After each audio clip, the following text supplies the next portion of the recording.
যে লালচক থেকে বেরালাম, বেরিয়ে স্টেশন যাওয়ার ছিল ডাইরেক্ট, কিছু তো রাস্তা নেই ওখানে। তো ওখান থেকে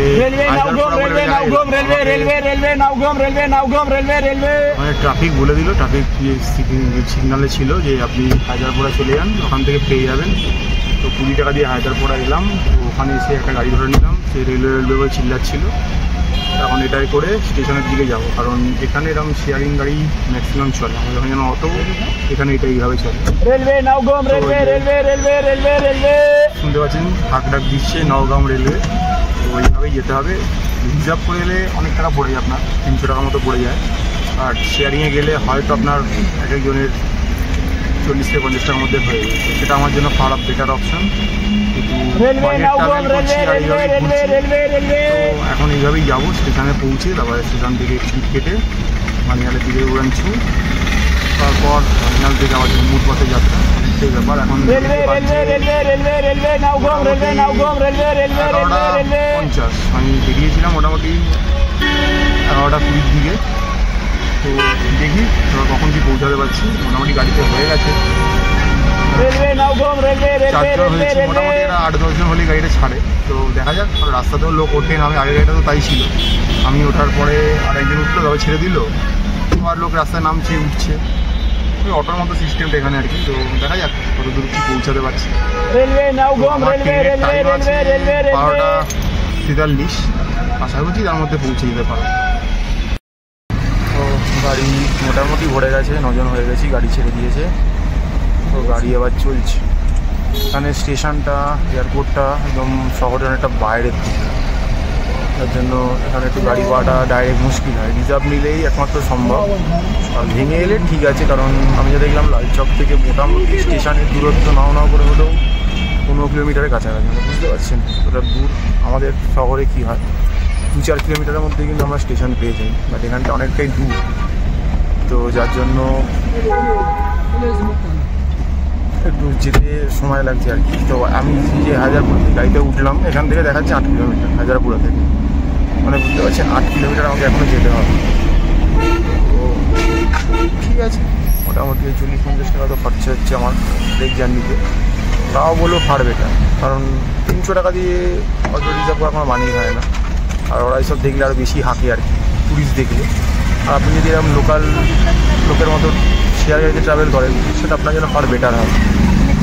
লোক নামছে উঠছে গাড়িতে, কারণ এখানে এগুলোই এই কাজগুলো করে আর কি। যেগুলো আমাদের এখানে অটো শেয়ারে কাজ করে, সেখানে এই ট্রাভেলারগুলো এই কাজগুলোই করে। মানে সাধারণ ছোটো ডিস্টেন্স যেত, যে 2 কিলোমিটার যেত, এরা এই গাড়িগুলোই ব্যবহার করে। আমরা তো প্রথমে দেখে ভাবি অনেক টাকা ভাড়া পড়বে, বাট না, শেয়ারে এখন এই গাড়িগুলোতে উঠবেন খুব সস্তাতেই হবে, ইকোনমিক হবে। চলছি, তো ভাঁজ চলছে। হয়তো এখানে ফ্লাইওভার টেলিভার হয়ে যাবে।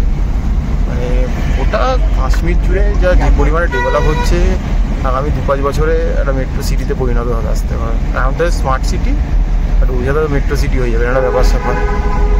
তো যে পরিমাণ এই মুহূর্তে ট্যুরিস্ট আসে এখানে বেড়াতে, সেটা হওয়াটা অবশ্যম্ভাবী, কারণ ভুড়ি ট্যুরিস্ট। আর এই অমরনাথের সময় তো আজকেও যখন আমি আমার রুম ছাড়ছি, চেক আউট করছি, তখনও দেখলাম একটা 12 জনের একটা গ্রুপ হলো, বুঝতে পারছি। তাদেরও যাত্রা কমপ্লিট, তারাও আজকের দিনটা এখানে থাকবে, কালকে তারা বেরিয়ে যাবে।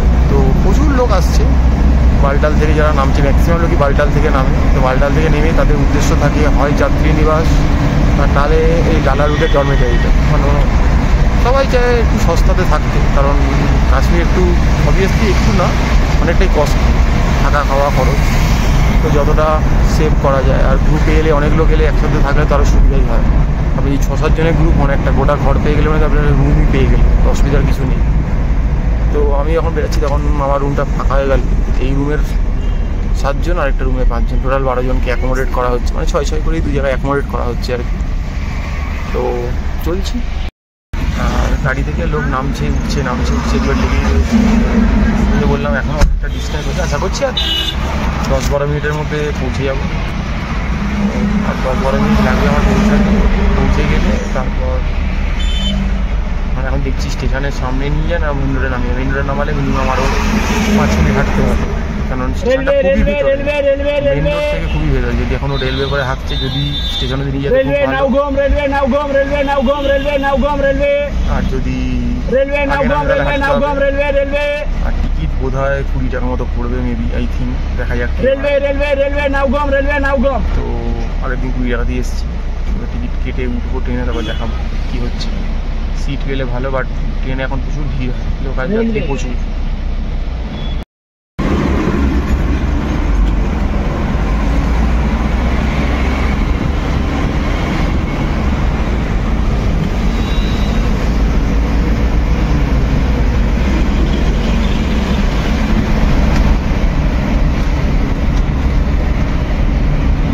স্টেশনটা কতটা বাইরের দিকে শহরে, এখানে কোনো শহরের চিহ্নই নেই, দোকান বা বাড়ি ঘর কিচ্ছু নেই, দিয়ে গাছগাছালিতে ভরা, তার মাঝখানে গিয়ে স্টেশনটা, গাড়ি চলেছে দুর্বাগার গতি। স্টেশনটা শুনশান জায়গায়, তার জন্যে রাতে কোনো ট্রেন চলে না এখানে, কারণ গাড়ি পাবে না লোক। মানে সন্ধ্যে 6:30 7টার পরে একটা গাড়ি চলে না এখানে, কারণ এখানে যেহেতু 8টা অব্দি মোটামুটি আলো থাকে, সেই জন্য 7:30টায় বোধহয় লাস্ট ট্রেন আসে এখানে।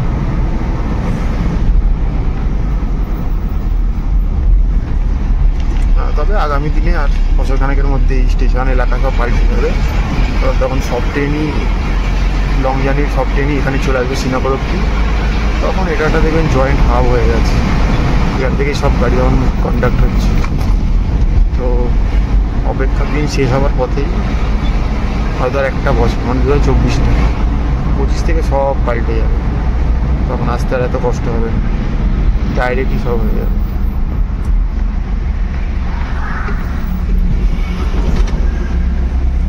ওই যে স্টেশনটা,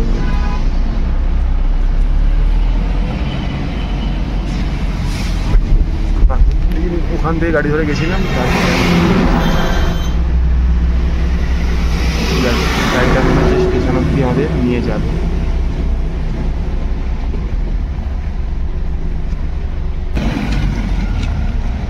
হেডেক নেই, অতটা হাঁটতে হবে না, এখান দিয়ে বুঝতে পারছেন এই লম্বা ডিস্টেন্সে গিয়ে স্টেশন, এটাও না করে হলে 700-800 মিটার। তো একদম চলে এলাম শ্রীনগর স্টেশনে। আমার টোটাল খরচ করলো মাত্র 50 টাকা, আগের গাড়িতে নিল 20 টাকা, এই গাড়িতে নিচ্ছে আমার থেকে 30 টাকা, টোটাল হচ্ছে আমার 50 টাকা খরচ। তো 50 টাকায় আমি চলে এলাম মিনিমাম 15 কিলোমিটার কাছাকাছি। তো ভিতরে গিয়ে টিকিটটা কাটবো, গিয়ে ট্রেনের অপেক্ষা করবো, দেখবো ট্রেন। আমার কাছে যা খবর আছে তাদের 12:43 একটা ট্রেন আছে, আর এখন ঘড়িতে বাজছে হচ্ছে গিয়ে 12:10 মতো, মানে যেতে যেতে আমার 15টা হয়ে যাবে। তো তারপরে গিয়ে ট্রেনটা ধরে নেবো, রেলে কিছুক্ষণ বসবো। একটা স্ট্যান্ড ঢুকিয়ে উঠছে, বাট এখনও প্রপারলি ফাংশনাল হয়নি ব্যাপারটা। এই দেখুন একদম চলে এসেছি শ্রীনগর স্টেশন। যেমন এখানে একটা ট্যাক্সি স্ট্যান্ড গড়ে উঠেছি আস্তে আস্তে।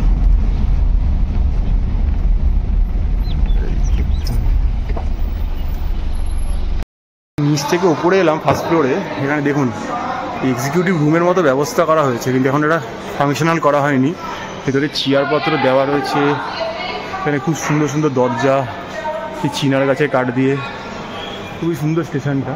লেখা রয়েছে রিফ্রেশমেন্ট রুম। তো ওপরে এসেছি, খাওয়া দাওয়ার কোনো ব্যবস্থা আছে কিনা? হ্যাঁ, ভেতরে একটা খাওয়া দাওয়ার ব্যবস্থা রয়েছে। তো চলুন দেখি কিছু পাওয়া যায় নাকি।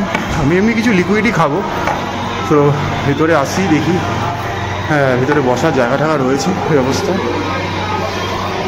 তো লোকে খাওয়া দাওয়া করছে প্রচুর। আচ্ছা, এখানে কাউন্টার রয়েছে, তো ভেতরে গিয়ে দেখি কী পাওয়া যায়। বসার ঠিকঠাক ব্যবস্থা রয়েছে, এটা দরকারও ছিল।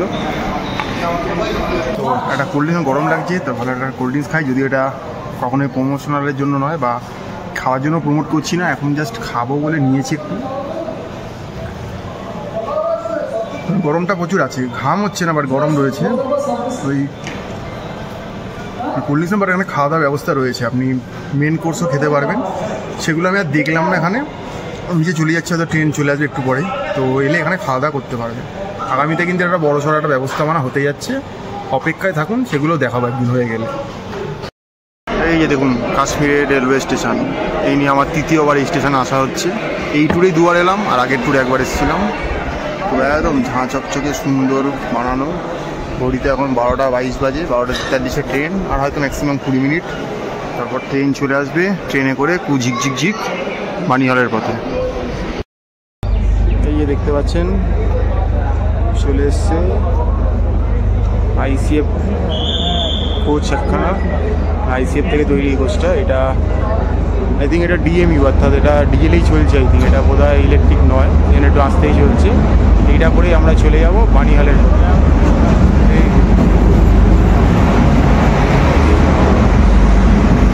সেই কোচের ব্যবস্থা রয়েছে, ট্রেনটা ধরতে হবে। লোকাল ট্রেনটা ভেতরটা পুরোপুরি আলাদা, অন্যরকম। উপরে র্যাকগুলো দেখুন, ব্যাগ রাখার পর্যাপ্ত জায়গা। এদিকে বসার সিটিং দেখুন, এখানে বাসের মতন একটা বসার সিটিং, পুরোপুরি আলাদা। এরকম কোচ কিন্তু সচরাচর পাই না। যে কোচটা উঠেছি পিছনে দেখুন বিশাল বড় বিস্তার রুমের মতো জানলা রয়েছে, সব দেখা যাচ্ছে পিছন থেকে। ভেতরটা দেখুন অন্যরকম, ফাঁকা সিট পেয়ে গেছি। 20 টাকায় বানিহাল, কোনো চিন্তা নেই। আর পরে ট্রেনটা আরও ফাঁকা হলে আপনার দেখাবো। দেখুন চার্জিং পয়েন্ট রয়েছে ট্রেনের মধ্যে, কোনো অসুবিধাই নেই। আর ধরার জন্য পর্যাপ্ত। তো ব্যাস, এতে করে এবার মোটামুটি বানিহালে চলুন কিছু ভিউ দেখাবো আপনার পিছনে। এদিকে আরেকটা ট্রেন দাঁড়িয়ে রয়েছে, এটাও DMU ট্রেন। আর আমরা একটা রয়েছি দেখুন 20 টাকার কোচে এত বড় ভিস্তা রুমের মতো কোচ, বুঝতে পারছি। ভেতরে চার্জিং পয়েন্টের ব্যবস্থা, উপরে ভেন্টিলেশনের পর্যাপ্ত ব্যবস্থা। দেখুন লোক আরামসে বসে আছে, আলো বাতাস খেলছে। এই ট্রেনে বসে আপনার 20 টাকায় বরফ দেখা হয়ে যাবে যদি বানিহাল থেকে আপনি জম্মু কাশীনগর অব্দি আসেন। তো এর থেকে সস্তার উপযোগী ট্রান্সপোর্ট আমার জানা নেই, তাই এটা আমি অ্যাভেল করছি, আপনারা অ্যাভেল করতেই পারেন। ট্রেনটা ছেড়ে চলে যাচ্ছে।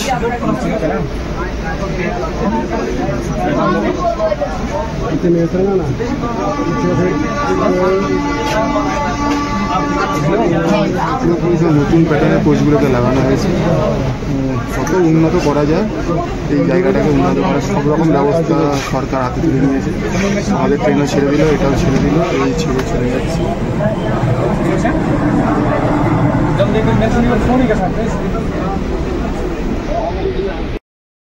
বাইরে পুকুর রোদ, বুঝতে পারছেন শ্রীনগরের মধ্যে কত গরম, মানে জম্মু কাশ্মীর। ট্রেনে উঠে কিন্তু গরমটা ফিল করা যায়, জম্মু থেকে যত যাচ্ছি তত গরমটা বেশি ফিল করতে হচ্ছে। আজকে প্রচুর গ্রিনারিতে ভর্তি, সব দিকে দেখতে পাচ্ছি। তো আবার কোনো একটা স্টেশন চলে এসছে,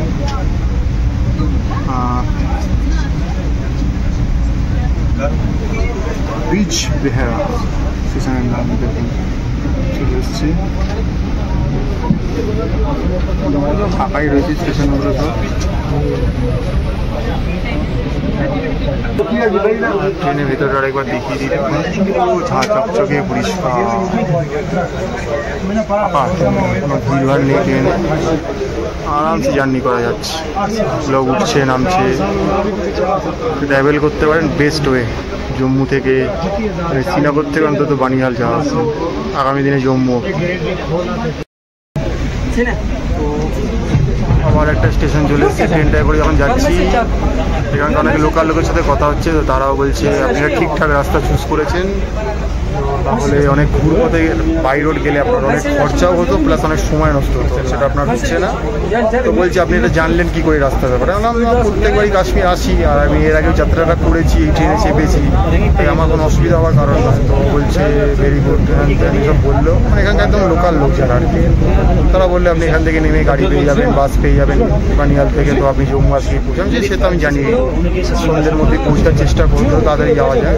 আর আমি শেষে বলে দেবো যে আমার টোটাল এই শ্রীনগর থেকে জম্মু অব্দি আসতে কত টাকা পড়লো, আর আপনি যদি শেয়ার গাড়িতে ডাইরেক্ট আসতেন আপনার কত খরচ পড়বে, মানে কত টাকা কতটা বাজেট ট্যুর এটা আর কি। তো অপেক্ষা করুন, বাইরে বিশাল রোদ্দুর দেখতে পাচ্ছেন। এই মুহূর্তে চলে এলাম অনন্তনাগ। তো যারা পেহেলগাম যেতে চান তারা কিন্তু এই অনন্তনাগে নামবেন, ঠিক আছে? মানে যদি শ্রীনগর ঘোরার পরে যদি মনে হয় পেহেলগাম যাবো, এই অনন্তনাগ স্টেশনে নেমে যাবেন, আপনার 10 টাকা হয়তো টিকিটে ভাড়া পড়বে। অনন্তনাগ থেকে নেমে আপনি বাইরে থেকে শেয়ার গাড়ি পেয়ে যাবেন, সেটা কিন্তু আপনাকে পেহেলগাম ট্যাক্সি স্ট্যান্ডে পৌঁছে দেবে।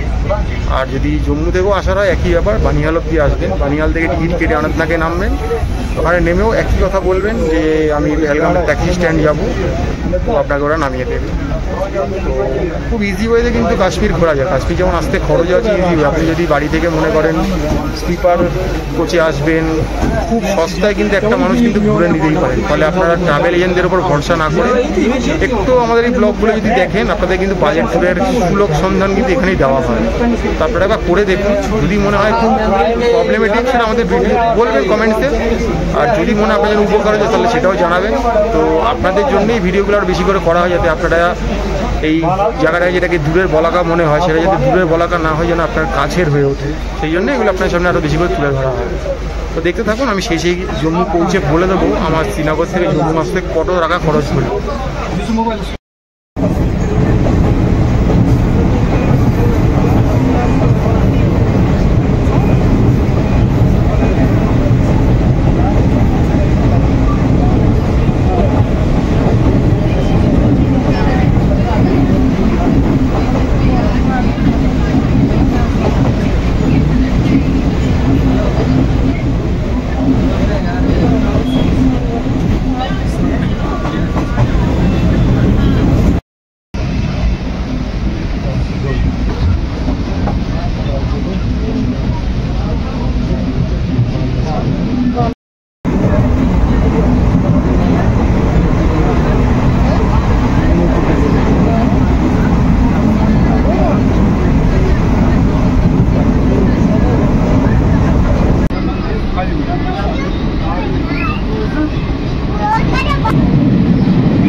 দেখতে পাচ্ছেন 12:43 ট্রেনটায় উঠেছিলাম, তখন 3-4 মিনিট লেট ছিল, বা 2:43 টাইম ছিল, একদম 2:43 চলে এসেছে টাইম। মানে বলতে পারেন না রাইট টাইমে ট্রেনগুলো চলে, মাঝে এত 1-2 মিনিট একটু লেট হয়ে যায়, বাট পুরোপুরি রাইট টাইম। তো 2 ঘন্টার মধ্যে অনেক দূর যাত্রা করে চলে এলাম। এবার বাইরে গিয়ে দেখা যে এখন শেয়ার গাড়ি নিই না বাস নিই কী নিই সেটারই অপেক্ষায় রয়েছি। তো মোটামুটি চেষ্টা করি তাড়াতাড়ি জম্মু পৌঁছে যাবার। তো তারপর তো কালকে ট্রেনের টিকিট মোটামুটি কনফার্ম পেয়ে গেছি। কালকে আমার ট্রেন রয়েছে জম্মু থেকে আর্লি মর্নিং দিল্লির উদ্দেশ্যে, তারপর দিল্লি থেকে রয়েছে কলকাতার উদ্দেশ্যে। ব্রেক জার্নি করে যাচ্ছে তাতে যেতে পারি, কারণ ওই লং ডিস্টেন্স ট্রেনগুলো ধরলে মোটামুটি 2 দিনের গল্প থাকে, তার মধ্যে তো লেট শুরু হয়ে গেছে যা শুনছি, এত লেট করে যাওয়া সম্ভব না। তো এই মুহূর্তে চলে এসেছি বানিহালে। পিছনে দেখতে পাচ্ছেন বিশাল ক্রাউড, এদিকে একটা ট্রেন দাঁড়িয়ে রয়েছে, আর এই দিকেরটা করে আমরা এলাম, এটাই আবার একটু পরে ব্যাকওয়ার্ডে ফিরে যাবে বারামুল্লার দিকে, কারণ এইটুকুন লাইনে ট্রেনগুলো চলে, বেশি চলে না। তো এখন বাইরে যেতে হবে, গিয়ে ট্রেন ধরতে হবে। ট্রেনগুলো তো একদম উন্নত মানের কোচ আইসিএফের। তো সামনে বিশাল ভিড়, লোক বেরিয়েছে কত কাতারে কাতারে। তো বাইরে গিয়ে আবার কি ট্রান্সপোর্ট নিচ্ছি, তারপরে কথা হচ্ছে। বানিহাল থেকে বেরোনোর পর দেখছেন বিশাল গাড়ি, প্রচুর গাড়ি রয়েছে। আপনাকে বুঝে শুনে একটা গাড়ি বুক করে নিতে হবে, বা বাসে গেলে বাসে, তো সেটা দেখতে হবে। তো প্রচুর লোক ছেঁকে ধরেছে, Udhampur railway, Jammu railway, Katra bus stand. তো দেখছি কোনটা সস্তায় পাই। মনে রাখবেন যখন স্টেশনের সামনে গাড়িগুলোতে ভাড়া বেশি পড়বে, পিছনের দিকে গেলে ভাড়া একটু কম পড়বে। তো দেখছি কি অপেক্ষা করছি, কি পাচ্ছি। বাস স্ট্যান্ডও পাওয়া যাচ্ছে আর কেউ পাওয়া যাচ্ছে। जम्मू रेलवे 400 তো দেখা যাক, হাত ধরে টাটানি করছে, কি করব দেখবো, অপেক্ষা করি। একটু বাইরের দিকে যাই, দেখি সস্তায় বাস পেলে বাসও বেরিয়ে যেতে পারি আমি। তো যা পাবো বাজেট ট্যুর হচ্ছে, তো দেখা যাক, গাড়িটা ধরে নিয়ে কথা বলছি। আবার ফিরে এলাম, জাস্ট স্টেশন থেকে বেরাতেই 2 মিনিটের মধ্যে একটা বাস পেয়ে গেছি। গাড়িগুলো 400 বলছিল ট্রাভেলারগুলো, আর টেম্পো ট্রাভেলার 300 বলছিল, কারণ ওগুলোতে একটু কমফোর্টে যাওয়া যায়। আর বাসে গেলে 200 বলছে, একদম জম্মু টাওয়ার রেলওয়ে স্টেশন। তো বাসে উঠে পড়েছি, জানলার ধারে সিট দরকার, জানলার ধারে সিট পেয়ে গেছি। এখন যেহেতু সকালবেলা রোদ্দুর তো পড়বেই, একটা সাইডে কিছু করার নেই, আমার এই সাইডটাই দরকার ছিল, আমি এই সাইডটাই নিয়ে নিয়েছি। তো মোটামুটি 200 টাকায় জম্মু টাওয়ারে যাবে। ও মোটামুটি লোক উঠছে, বাসটা ভরতে সময় লাগে না, বাসটা মোটামুটি 55 সিটারে বাস রয়েছে, তো ভরতে একটু সময় লাগবে, বাসটা ভরে গেলেই ছাড়বে। বাট ভেবেছে কিছু খাওয়া দাওয়া করবো, সেটা আর হলো না এখন, কারণ ওটা করতে গেলে সিটটা চলে যেত। উঠে পড়েছি, দেখি গাড়িতে টুকটাক জল টলের ব্যবস্থা হয়, মানে উঠে জল বিক্রি করতে, তো আমরা জল নিয়ে নেবো, ঠান্ডা জল। আর এই লং জার্নি তো খাওয়ার জন্য হল্ট দেবে গাড়ি, 2 ঘন্টা পর তো হল্ট দেবে, তখন বোধহয় একটা সদগতি করে নেবো পেটের জন্য। তো এখন মোটামুটি বসে আছি, একটা ঠান্ডা জল হলে খুব ভালো হতো, বাট ঠান্ডা জলে খুব দরকার, পাচ্ছি না, দেখি পেয়ে গেলে নিয়ে নেবো, কারণ গাড়ি জামে দাঁড়ালেও কিন্তু গাড়িতেই জল পাওয়া যায়। তো ঠিক আছে, উঠে পড়েছি, 200 টাকা গাড়ি পেয়ে গেছি, ঠিক আছে, চলুন দেখা যাক।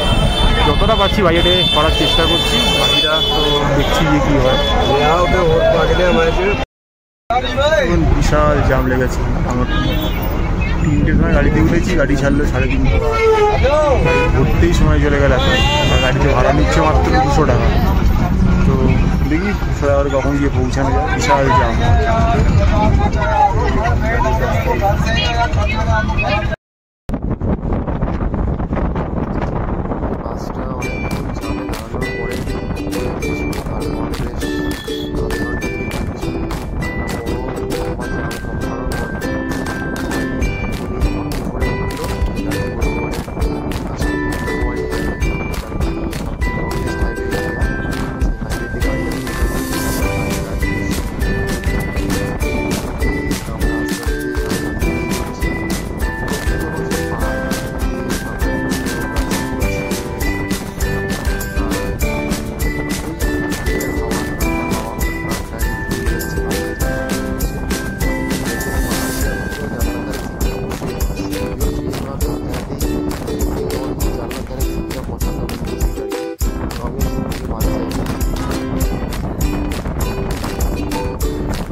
আগামীতে আরো ভালো ভালো কাজ করছি।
ল্যান্ডস্লাইড হয়ে ধস নামতে পারে, সেটাও জলাপথে একটা বিপদের কারণ হয়। তো পাহাড়ের বৃষ্টিটা উপেক্ষা করে যাওয়াটাই বুদ্ধিমানের কাজ। তো সেই জন্য চাইছি যাতে বৃষ্টি না হোক, বাট বৃষ্টিতে আমার কথা মানার কোনো প্রশ্ন নেই। বৃষ্টির মতোই হচ্ছে আর আমাকে এই যেতে হচ্ছে। এই দেখতে পাচ্ছেন এখানে পাথরগুলোকে কেটে কেটে এই টানেলগুলো তৈরি হয়েছে। এবার একটা টানেলের মধ্যে আবার আমরা ঢুকতে চলেছি, সামনে একটা বড় টানেল রয়েছে। তো এই পাহাড়ি পথ পেরিয়ে চলেছি, আমার উদ্দেশ্য জম্মু পৌঁছানো। আর এই যে দেখতে পাচ্ছেন এই মুহূর্তে জম্মু কাশ্মীর একটা বড় টানেল, 9.28 কিলোমিটার লম্বা এক টানেল, যেটার নাম ডক্টর শ্যামাপ্রসাদ মুখার্জি টানেল। সেই টানেলের মধ্যে আমরা এখন প্রবেশ করেছি এবং এই টানেলটার আরেকটা লোকাল নাম রয়েছে, সেটা হচ্ছে চিনারি নাসিরি টানেল। অর্থাৎ চিনারি এবং নাসিরি দুটো ডিস্ট্রিক্টকে এই টানেলটা কানেক্ট করে, তাই এই লোকাল নাম হচ্ছে চিনারি নাসিরি টানেল, আর ভালো নাম হচ্ছে ডক্টর শ্যামাপ্রসাদ মুখার্জি টানেল। তো সেই টানেলের মধ্যে দিয়ে চলেছি। এটা কিছুদিন আগে অব্দি ইন্ডিয়ার লংগেস্ট টানেল ছিল, এখন এটা সেকেন্ড লংগেস্ট টানেল বলতে পারে। তো একদম এখানে গাড়ির গতিবেগ প্রচণ্ডই বেশি থাকে। আর এই যে দেখুন আমরা আস্তে আস্তে এই টানেলটাকে কভার করে বেরিয়ে পড়লাম। এই টানেল থেকে বেরিয়ে যাচ্ছি, তো সামনে আবার টানেল দেখতে পাচ্ছি। টানেলের পর টানেল আমরা একের পর এক কভার করে চলেছি। তো টানেলের কোনো শেষ নেই। ভিতরে দেখুন একদম আলো দিয়ে ঝাঁ চকচকে করে রাখা রয়েছে। দুদিক থেকে আপ অ্যান্ড ডাউন দিকেই গাড়ি চলছে, যাতে কোনো গাড়ির কোনো অসুবিধা না হয়।